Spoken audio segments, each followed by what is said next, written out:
si loo dhameeyo dagaalka lagu hoobtay ee muddada 15 bilooda ka socda Gaza Arbacadii shalay magaalada Dooxa ee caasimadda waddanka Qatar waxaa lagaga dhawaaqay heshiis xabad joojin oo ay kala saxiixdeen Israa'iil iyo Xamaas.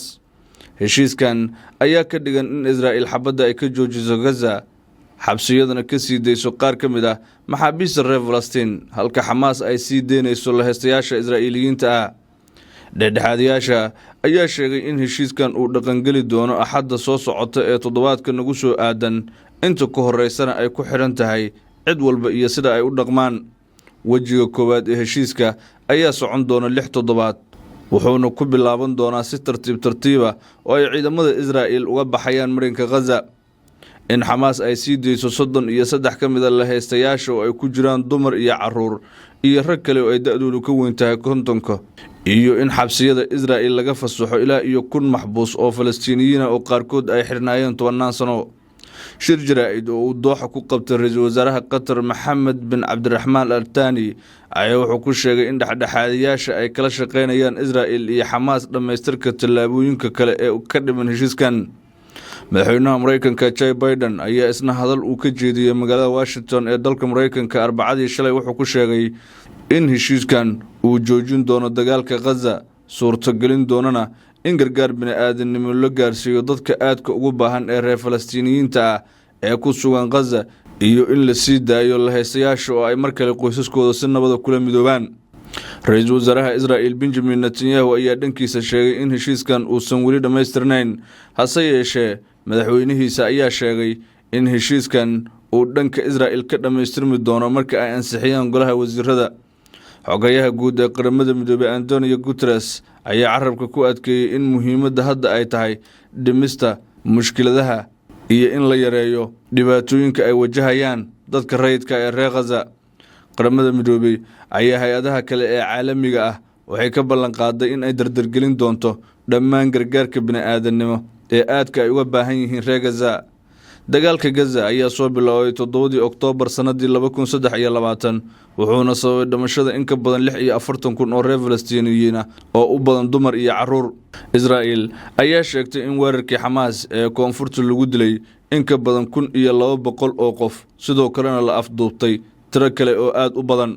si kastaba dagaalka bariga dhexe oo dunida walaac weyn ku abuuray isla markaana socday muddo 15 bilood ah ayaa hadda wadahadal lagu soo afjaraya.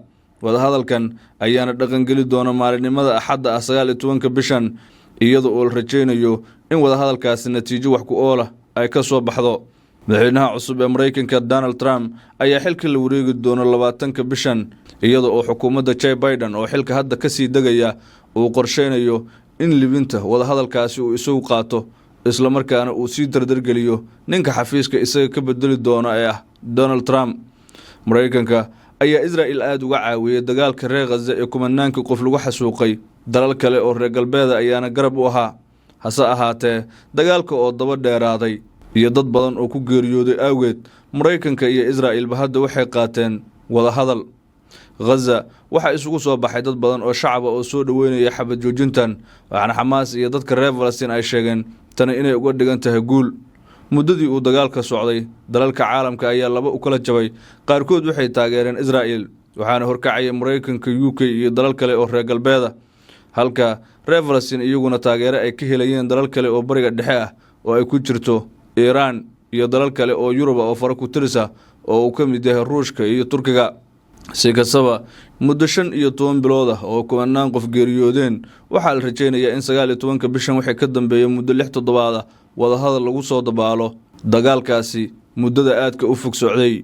si loo dhameeyo dagaalka lagu hoobtay ee muddada 15 bilooda ka socda Gaza Arbacadii shalay magaalada Dooxa ee caasimadda waddanka Qatar waxaa lagaga dhawaaqay heshiis xabad joojin oo ay kala saxiixdeen Israa'iil iyo Xamaas. heshiiskan ayaa ka dhigan in Israa'iil xabadda ay ka joojiso Gaza xabsiyadana ka sii deyso qaar ka mid ah maxaabiista reer Falastiin halka Xamaas ay sii deynayso lahaystayaasha Israa'iiliyiinta ah. dhexdhexaadiyaasha ayaa sheegay in heshiiskan uu dhaqangeli doono axadda soo socota ee toddobaadka nagu soo aadan inta ka horeysana ay ku xidhan tahay cid walba iyo sida ay u dhaqmaan. wejiga koowaad ee heshiiska ayaa socon doona 6 toddobaad wuxuuna ku bilaaban doonaa si tartiiba oo ay ciidamada Israa'iil uga baxayaan marinka Gaza. in xamaas ay sii dayso 33 ka mid ah lahaystayaasha oo ay ku jiraan dumar iyo caruur iyo rag kale oo ay da'doodu ka weyn tahay kontonka, iyo in xabsiyada Israa'iil laga fasaxo ilaa iyo 1,000 maxbuus oo Falastiiniyiin ah oo qaarkood ay xirnaayeen 12 sano. shir jaraa'id oo uu Dooxa ku qabtay ra'iisul wasaaraha Qatar Maxamed bin Cabdiraxmaan Al Thani ayaa wuxuu ku sheegay in dhexdhexaadiyaasha ay kala shaqeynayaan Israa'iil iyo Xamaas dhamaystirka tallaabooyinka kale ee ka dhiman heshiiskan. madaxweynaha Mareykanka Joe Biden ayaa isna hadal uu ka jeediyay magaalada Washington ee dalka Mareykanka Arbacadii shalay wuxuu ku sheegay in heshiiskan uu joojin doono dagaalka Gaza, suurtagelin doonana in gargaar bini'aadanimo la gaarsiiyo dadka aadka ugu baahan ee reer Falastiiniyiinta ah ee ku sugan Gaza, iyo in la sii daayo lahaystayaasha oo ay mar kale qoysaskooda si nabad ah kula midoobaan. ra'iisul wasaaraha Israa'iil Benjamin Netanyahu ayaa dhankiisa sheegay in heshiiskan uusan weli dhamaystirnayn, hase yeeshee madaxweynihiisa ayaa sheegay in heshiiskan uu dhanka Israa'iil ka dhamaystirmi doono marka ay ansixiyaan golaha wasiirada. xogayaha guud ee qaramada midoobay Antonio Guterres ayaa carabka ku adkeeyay in muhiimadda hadda ay tahay dhimista mushkiladaha iyo in la yareeyo dhibaatooyinka ay wajahayaan dadka rayidka ee reer Gaza. qaramada midoobay ayaa hay'adaha kale ee caalamiga ah waxay ka ballan qaaday in ay dardargelin doonto dhammaan gargaarka bini'aadanimo ee aadka ay uga baahan yihiin reer Gaza. dagaalka Gaza ayaa soo bilaabay 7 Oktoobar sanadii 2023 wuxuuna sababay dhimashada in ka badan 46,000 oo reer Falastiiniyiin ah oo u badan dumar iyo caruur. Israa'iil ayaa sheegtay in weerarkii Xamaas ee koonfurta lagu dilay in ka badan 1,200 oo qof, sidoo kalena la afduubtay tiro kale oo aad u badan. si kastaba dagaalka bariga dhexe oo dunida walaac weyn ku abuuray isla markaana socday muddo 15 bilood ah ayaa hadda wadahadal lagu soo afjarayaa. wadahadalkan ayaana dhaqan geli doona maalinimada Axadda 19 bishan, iyadoo uu rajeynayo in wadahadalkaasi natiijo wax ku ool ah ay ka soo baxdo.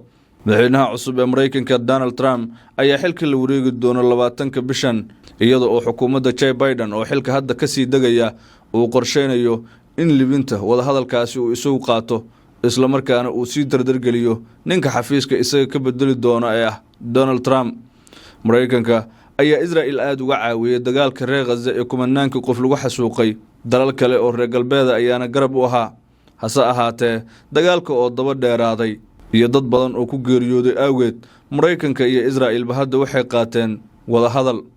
Gaza waxa isugu soo baxay dad badan oo shacab ah oo soo dhaweynaya xabad joojintan, waxaana Xamaas iyo dadka reer Falastiin ay sheegeen tani inay uga dhigan tahay guul.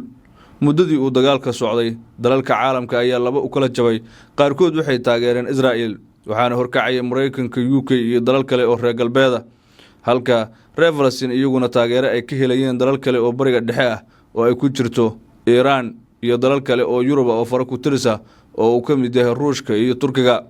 si kastaba muddo 15 bilood ah oo kumanaan qof geeriyoodeen, waxaa la rajeynayaa in 19 bishan wixii ka dambeeyay muddo 6 toddobaad ah wadahadal lagu soo dabaalo dagaalkaasi muddada aadka u fog socday.